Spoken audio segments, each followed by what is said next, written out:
किसानों को तकनीकी रूप से सक्षम बनाने और कृषि क्षेत्र में नई खोज करने के उद्देश्य से धानुका समूह ने हरियाणा के पलवल में धानुका एग्रीटेक अनुसंधान एवं प्रौद्योगिकी केंद्र की स्थापना की है, जिसका उद्घाटन हरियाणा के मुख्यमंत्री मनोहर लाल खट्टर शुक्रवार को करेंगे।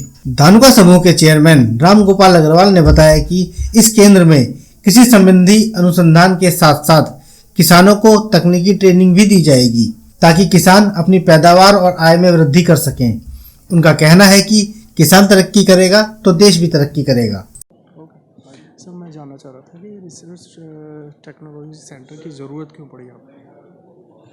ये देखिए, आज हमारे देश में हमारे किसान की आमदनी जो डेवलप कंट्रीज़ हैं उनके मुकाबले देखें तो किसी फसल में हमारी पैदावार उनके मुकाबले 25% है, किसी में 30, किसी में 40।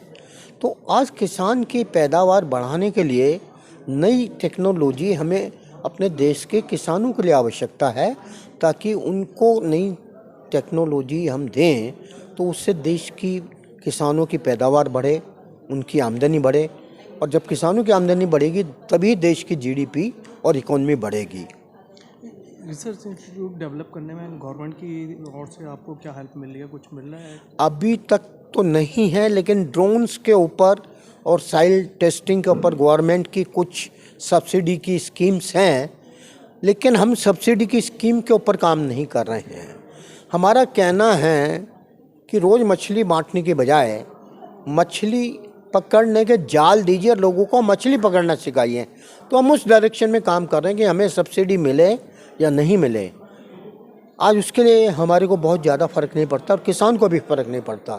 किसान को भी अगर आप टेक्नोलॉजी दें तो अपनी पैदावार दुगनी कर सकता है, आमदनी दुगनी कर सकता है। तो उसके लिए कोई सब्सिडी का फिर मतलब नहीं रह जाएगा। सबसे बड़ी आवश्यकता किसान को नई टेक्नोलॉजी, नया ज्ञान देने की आवश्यकता है और उसी की तरफ हम काम कर रहे हैं। ये क्या इंस्टीट्यूट, ये संस्थान, ये स्टेट के लिए काम करेगा या पूरे देश के लिए? नहीं, आज देखिए सब बाउंड्रीज ख़त्म हो चुकी है, पूरा विश्व एक हो गया है।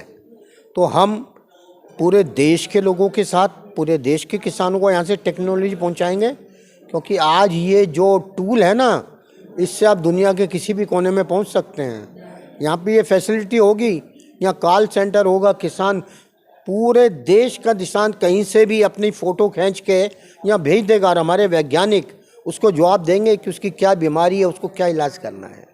गवर्नमेंट इंस्टीट्यूट और आपके इस रिसर्च सेंटर में क्या डिफरेंस, आप क्या खास अपना कुछ लेके आ रहे हैं फैसिलिटीज़?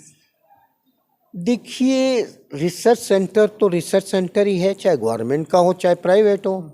आज पैथोलॉजिकल लैब चाहे गवर्नमेंट की हो चाहे प्राइवेट की हो, सवाल है उसकी क्वालिटी क्या है। आप और हम आज ऑर्डिनरी लैब से टेस्ट नहीं कराते, डॉक्टर लैब, लाल लैब या उसी किस्म की लेबोरेटरी देखते हैं।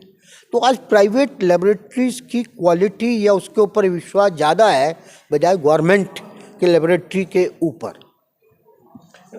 रिसर्च में सर साइंटिस्ट का बड़ा रोल होता है, एग्रीकल्चर साइंस जी।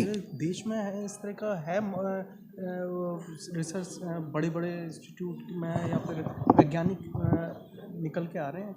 अरे सर, हमारे देश में आज कितनी 70 से ज़्यादा कृषि यूनिवर्सिटी हैं और लाखों स्टूडेंट्स आज एग्रीकल्चर में पढ़ाई कर रहे हैं।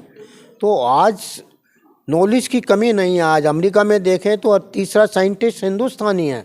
तो हमको तो अपने ऊपर बड़ा फ़ख्र होना चाहिए कि हमारे देश के लोग, उनकी काबिलियत में कोई कमी नहीं है। बावजूद इसके यूरोपियन कंट्री और दूसरे देश हमसे काफ़ी ज़्यादा उत्पादन कर रहे हैं कृषि क्षेत्र में। हाँ, उसके पीछे कई कारण हैं, जैसे मैंने अभी बताया, क्योंकि उनके किसान पढ़े लिखे हैं तो वो नई तकनीक को अपना पाए, और हमारे किसान अनफॉर्चुनेटली अनपढ़ रहे। लेकिन जो नए जनरेशन किसानों की आ रही है वो भी पढ़ी लिखी आ रही है और वो भी आज नई तकनीक की इम्पोर्टेंस को समझ रही है और उसको अपना रही है। सर, इस सेंटर से किसानों को कितना फ़ायदा होने वाला है?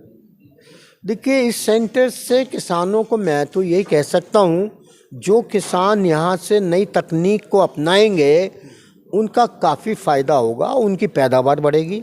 सिर्फ पैदावार नहीं बढ़ेगी, पैदावार की क्वालिटी बढ़ेगी, और जब क्वालिटी बढ़ेगी तो नेचुरल बात है कि आमदनी बढ़ेगी। एक ये है कि जैसे आप ट्रेनिंग प्रोवाइड करा रहे हैं तो ट्रेनिंग प्रोवाइड कराने के बाद आप इस तरह की कोई स्कीम है कि आप उसको इम्प्लीमेंट करने में भी किसान की सहायता करें?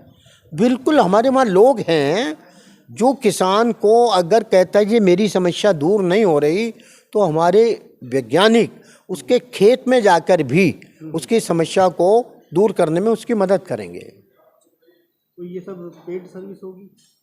देखिए, इनिशियली तो हम किसानों के लिए फ्री कर रहे हैं, फिर हम उनसे बहुत नॉमिनल चार्जेस रखेंगे और धीरे धीरे जब हम किसान का फ़ायदा करने लगेंगे और उसको महसूस होगा कि अगर मेरी आमदनी 100 रुपये बढ़ी है तो ये 5 रुपये हमसे मांग रहे हैं, तो मेरे को उनको 5 रुपये देने में कोई तकलीफ़ नहीं है, तब हम उस किस्म के चार्जेस रखेंगे।